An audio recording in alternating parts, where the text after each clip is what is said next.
ರಾಜಕೀಯದಲ್ಲಿ ಒಂದಲ್ಲ ಒಂದು ಮಾತುಗಳು ಕೇಳಿ ಬರ್ತಾ ಇರುತ್ತೆ. ಕೆಲವು ನಾಯಕರು ಬೇರೆ ಕ್ಷೇತ್ರದಿಂದ ಸ್ಪರ್ಧೆ ಮಾಡಿದ್ರೆ ಅದು ಸೂಕ್ತ ಅನ್ನುವಂತಹ ವಿಚಾರಗಳು ಕೂಡ ನಾವು ಹಿಂದಿನಿಂದ ಕೇಳ್ತಾ ಬರ್ತಿದ್ವಿ. ಅದೇ ಒಂದು ವಿಚಾರ ಈಗ ಕೇಳಿ ಬರ್ತಾ ಇದೆ. ಶಿವಲಿಂಗೇಗೌಡರು ವಿರುದ್ಧ ಎಚ್.ಡಿ. ರೇವಣ್ಣ ಅವರು ಸ್ಪರ್ಧೆ ಮಾಡಬೇಕು, ಅವರನ್ನ ಸೋಲಿಸಬೇಕು ಅಂತ ಹೇಳಿ ಈಗ ಒತ್ತಡ ಜಾಸ್ತಿ ಆಗ್ತಾ ಇದೆ.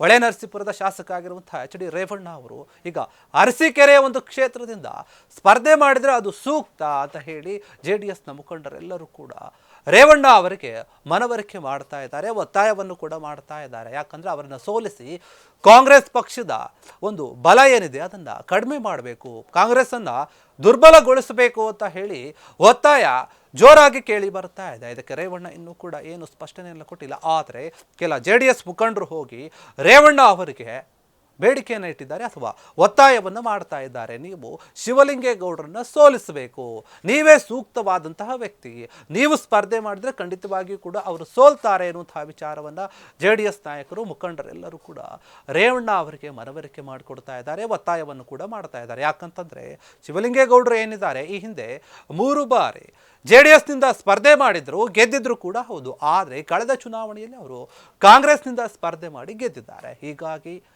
ರೇವಣ್ಣ ಅವರು ಏನಾದರೂ ಅವರ ವಿರುದ್ಧ ಸ್ಪರ್ಧೆ ಮಾಡಿದರೆ ಖಂಡಿತವಾಗಿಯೂ ಗೆಲ್ತಾರೆ. ಅವರನ್ನು ಸೋಲಿಸುವ ಮೂಲಕ ನಾವು ಕಾಂಗ್ರೆಸ್ಸನ್ನು ಆ ಕ್ಷೇತ್ರದಲ್ಲಿ ದುರ್ಬಲಗೊಳಿಸಬಹುದು. ಅರಸೀಕೆರೆ ಏನಿದೆ ಅಲ್ಲಿ ಸ್ಪರ್ಧೆ ಮಾಡಲೇಬೇಕು ರೇವಣ್ಣ ಅವರು ಅಂತ. ಹಾಗಾದರೆ ರೇವಣ್ಣ ಅವರು ಒಪ್ಕೊಳ್ತಾರಾ? ಹೊಳೆನರಸೀಪುರ ಏನಿದೆ ಅವರ ಕ್ಷೇತ್ರ, ಅಲ್ಲಿ ಅವರು ಸಾಕಷ್ಟು ಬಾರಿ ಗೆದ್ದು ಆಯ್ಕೆಯಾಗಿದ್ದಾರೆ, ಈಗಲೂ ಕೂಡ ಗೆದ್ದಿದ್ದಾರೆ, ಅಲ್ಲಿ ಶಾಸಕರಾಗಿದ್ದಾರೆ. ಆದರೆ ಈಗ ಮುಂದಿನ ಚುನಾವಣೆ ಏನೋ ಆಗೋದಾದರೆ ಇವರು ಸ್ಪರ್ಧೆ ಮಾಡಬೇಕು ಅರಸೀಕೆರೆಯಿಂದ ಅಂತ ಹೇಳಿ ಒತ್ತಡ ಜಾಸ್ತಿ ಆಗ್ತಿದೆ. ನೋಡಿ, JDSನಿಂದಾನೇ ಗೆದ್ದಂತಹ ವ್ಯಕ್ತಿ ದಿಢೀರಂತ ಪಕ್ಷವನ್ನು ಬದಲಾಯಿಸಿ ಕಾಂಗ್ರೆಸ್ ಹೋಗಿದ್ದಾರೆ, ಅಲ್ಲಿ ಕೂಡ ಗೆಲ್ತಾ ಇದ್ದಾರೆ. ಅಂದರೆ ಇದು ಸರಿಯಲ್ಲ. ನಾವು ಕಾಂಗ್ರೆಸ್ ಪಕ್ಷದ ಬಲವನ್ನು ದುರ್ಬಲಗೊಳಿಸಬೇಕಾಗಿದ್ದರೆ ಅದರ ನಿಟ್ಟಿನಲ್ಲಿ ರೇವಣ್ಣ ಅವರು ಈ ತೀರ್ಮಾನವನ್ನು ತೆಗೆದುಕೊಂಡ್ರೆ ಸೂಕ್ತ ಎನ್ನುವಂತಹ ಮಾತು ಕೇಳಿ ಬರ್ತಾ ಇದೆ.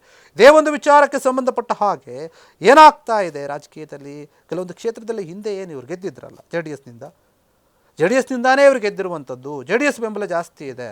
ಏನೋ ಈ ಬಾರಿ ಅಂದರೆ ಕಳೆದ ಚುನಾವಣೆಯಲ್ಲಿ ಕಾಂಗ್ರೆಸ್ ಹೋಗಿ ಗೆಲುವು ಸಾಧಿಸಿದ್ದಾರೆ. ಒಂದು ವೇಳೆ ರೇವಣ್ಣ ಅವ್ರಿಗೆ ಏನಾದರೂ ಬಂದರೆ ನಿಜಕ್ಕೂ ಕೂಡ ಅವರು ಸೋಲ್ತಾರೆ.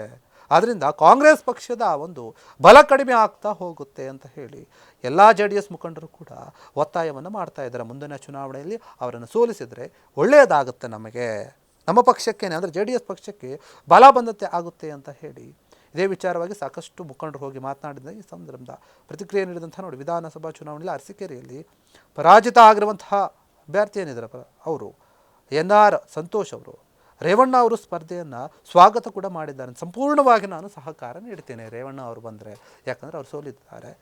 ಹೀಗಾಗಿ ಒಂದು ವೇಳೆ ರೇವಣ್ಣ ಅವರು ಏನಾದರೂ ಬಂದರೆ ನಾವು ಅವರಿಗೆ ಸಂಪೂರ್ಣವಾದ ಬೆಂಬಲವನ್ನು ಕೊಡುತ್ತೀವಿ ಅಂತ ಹೇಳ್ತಾ ಇದ್ದಾರೆ. ಆದರೆ ರೇವಣ್ಣ ಅವ್ರದ್ದು ಏನು ತೀರ್ಮಾನ ಇದೆಯಾ, ಅವರ ಕ್ಷೇತ್ರವನ್ನು ಬಿಟ್ಟು ಬೇರೆ ಕ್ಷೇತ್ರಕ್ಕೆ ಬರೋಕ್ಕೆ ಒಪ್ತಾರಾ ಅಥವಾ ಎರಡೂ ಕಡೆ ಏನಾದರೂ ಸ್ಪರ್ಧೆ ಮಾಡುವಂತಹ ಸಾಧ್ಯತೆ ಇದೆಯಾ?